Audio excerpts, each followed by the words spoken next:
तैयारी स्टार्ट। घटना के समय मृतक सुखदेव अपनी किराने की एक छोटी दुकान चलाता था। स्टॉप। तारीख 1 जनवरी 1984 को लगभग 8 या 9 बजे साय अपीलार्थी शैतान सिंह मृतक की दुकान पर आया और नमकीन उधार मांगी। स्टॉप।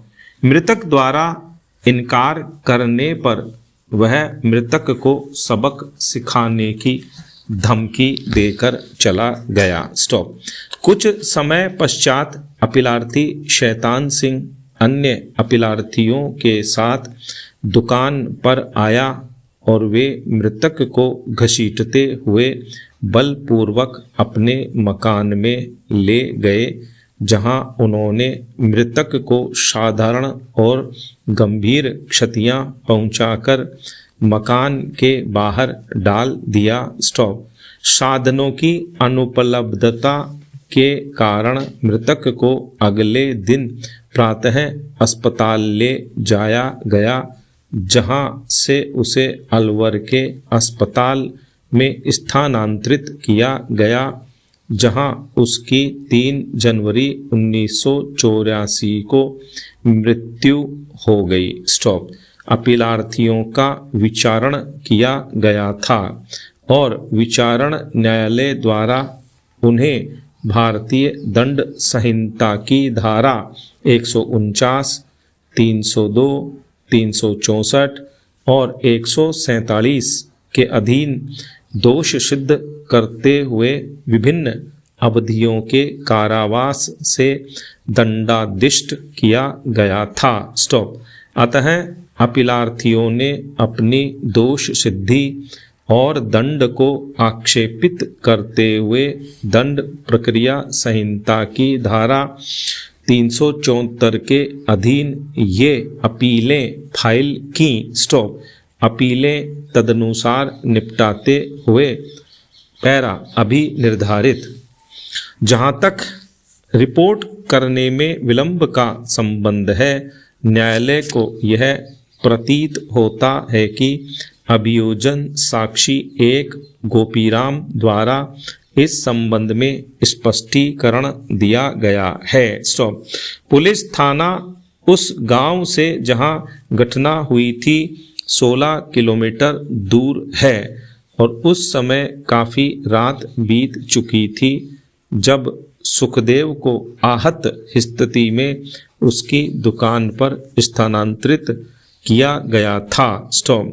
साधनों के अभाव में यदि अभियोजन साक्षी 1 अर्ध रात्रि में रिपोर्ट दर्ज कराने के लिए नहीं जा सका तो इसके लिए समुचित स्पष्टीकरण दिया जाना प्रतीत होता है। स्टॉप।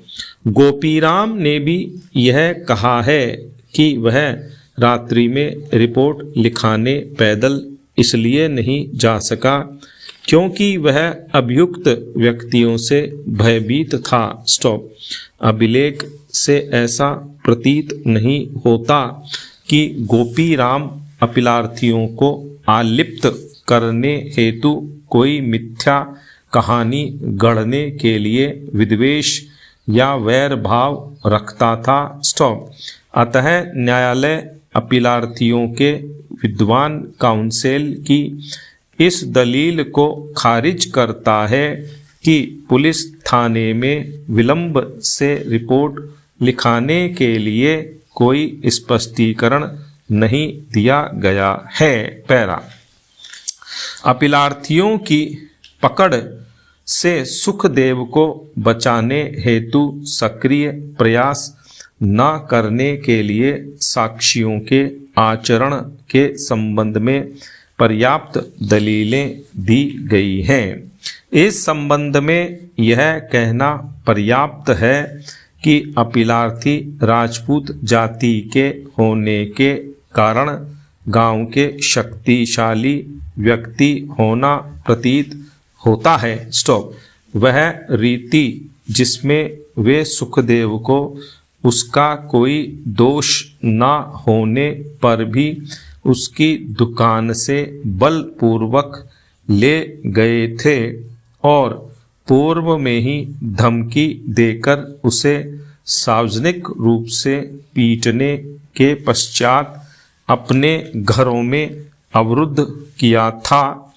गांव में उनके आतंक को पूर्णतया उपदर्शित करती है। स्टॉप। यदि भयभीत होने के कारण ग्रामवासी उनका सामना करने के लिए उत्सुक नहीं हो सके तो इसमें उनकी ओर से कुछ भी अस्वाभाविक नहीं था। स्टॉप। ग्रामवासी और सुखदेव का भाई निस्सहाय स्थिति में थे और वे सुखदेव को बचाने के लिए अनुरोध करने या मूक दर्शकों के रूप में खड़े रहने से अधिक कुछ नहीं कर सके। स्टॉप। तथापि अभियोजन साक्षियों के विरुद्ध कोई प्रतिकूल निष्कर्ष नहीं निकाला जा सकता। स्टॉप।